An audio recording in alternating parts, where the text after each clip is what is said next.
Rodney Hood went off for 19 points, just 3 points off his career high at Duke, which was 22 a week ago. He's given them a big dimension, what they've been lacking, interior scoring. FAU in their road red unis starts with the ball in the second half. Here's Dragan Sakelja. Justin Raffington starts the second half and can't get his bunny to go. Cook, the look up ahead, into traffic, stolen away by Trapp. Quinn Cook is a fearless player, but at times he can be a little reckless. He has to understand situations a little better, know where they are. They'll advise long pass. Stolen away by Jefferson. Long strides to the hoop. And Jefferson, coming out of high school, wasn't a great shooter, but Duke loves him. They love his spirit, his energy. He's sneaky long. Has a lot of confidence on the court as well. Nice bounce past the Trapp. Couldn't get it to go. Rebound to Jefferson. Here's Hood. Waste no time being aggressive. Parker. Yes. And if you're Mike Jarvis, you're disappointed because you know he talked to his guys at halftime about conversion defense. We all say the same thing, Rich, when you're down like this. Forget the scoreboard. Let's go possession by possession. Some of the things we didn't do well in the first half, let's make sure we do a better job in the second. Transition defense, continue to get the ball inside, and we have to guard Duke's three-point shooting. There's some of that hand check. They want to open up the game. They want to have a little bit more of a free-flow game, and that's why they're calling fouls like they are. And that was, I think it's good for the game. That was the third foul on number 21 in White, Emil Jefferson. We'll see how long he remains on the floor for Coach K. Because Florida Atlantic's wing players have to do a better job of moving without the ball so the point guard can initiate the offense to the wing. Parker. No good. Good follow by Emil Jefferson. Remaining aggressive despite the foul trouble. And you're seeing Coach K go to that little elbow isolation for Jabari Parker.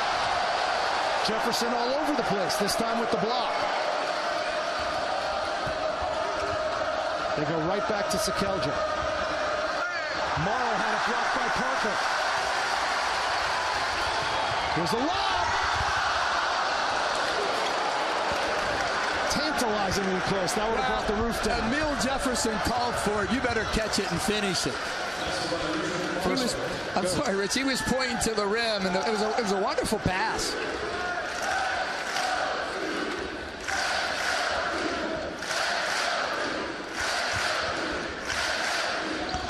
Here's Hood. Tripped up in the lane. Kicking it to the lift guy or hitting the roll guy. You can't allow space on a ball screen between the dribbler and his defender in the screen. Parker couldn't find the range on that three-pointer. The ball goes out of bounds, but it'll stay. P3. I'm about to say that. Like I see P3 might get upset, but MP3. Easy two by Rodney Hood. His first two of the second half. He now has 21. Quinn Cook caught his eye, just winked at him, threw it right up to the rim. Good finish. Raffington on Parker.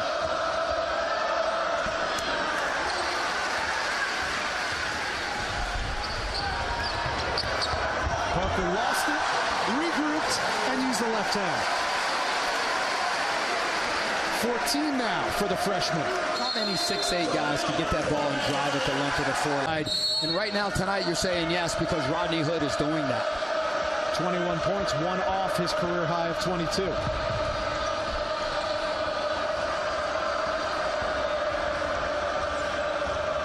First 3.5 minutes gone by in the second half. Duke showing no signs of slowing up. And their pressure defense is pushing Florida Atlantic way out on the floor. Another turnover. That's the fourth of the second half for the Owls. Because Duke's defense is making a 7-footer trying to make a play.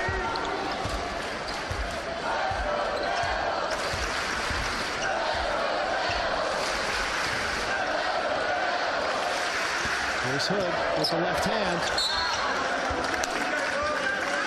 coaching together.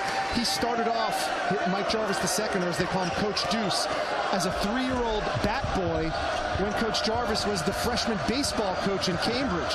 Then at 12 years old, he became an assistant coach in name only when he was coaching. Again, you talk about Jarvis and all the experiences. Had 20 years they've been coaching together.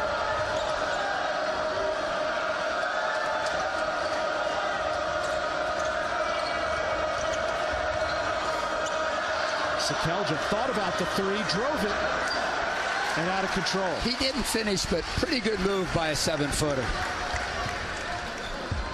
He's a transfer from Baylor out of Bosnia. There's the lob, and Parker finishes. Wow. Great presence of mind to know where you are on the floor. Terrific catch and finish, and he shoots it on the way down. 7 points in the second half, 16 for the contest. Bertoni lost it, they get the foul. And Bertoni inbounds.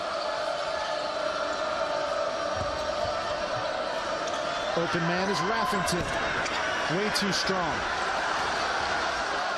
Gets his own miss, goes out of bounds. It stays Owls basketball. And squeeze that thing, big guy. Errant pass on the inbounds. Hood with the steal.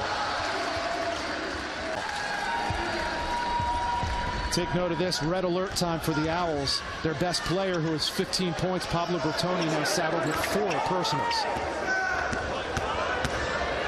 Hood puts it on the deck again. And follows his own miss. And now that's a career high for Rodney Hood.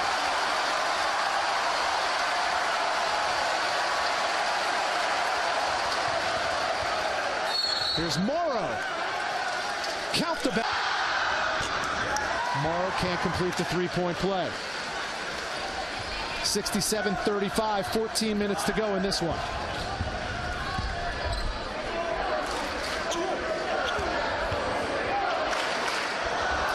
Murphy had the inbounds picked off by Raffington.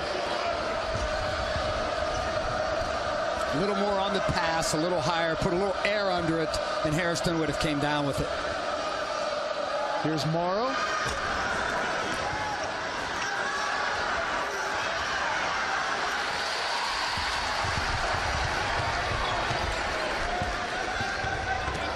Look out.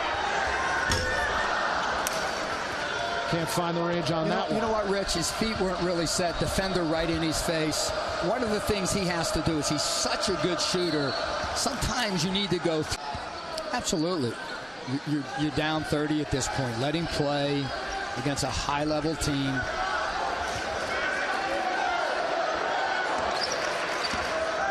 Here's Hood. He feels like he has a mismatch against the much bigger Sekelja. Sekelja held his ground but gets a foul. And I like it. Jabari Parker did it. From the stripe, and he gets a big hand from the Cameron Crazies as he checks out for a breather.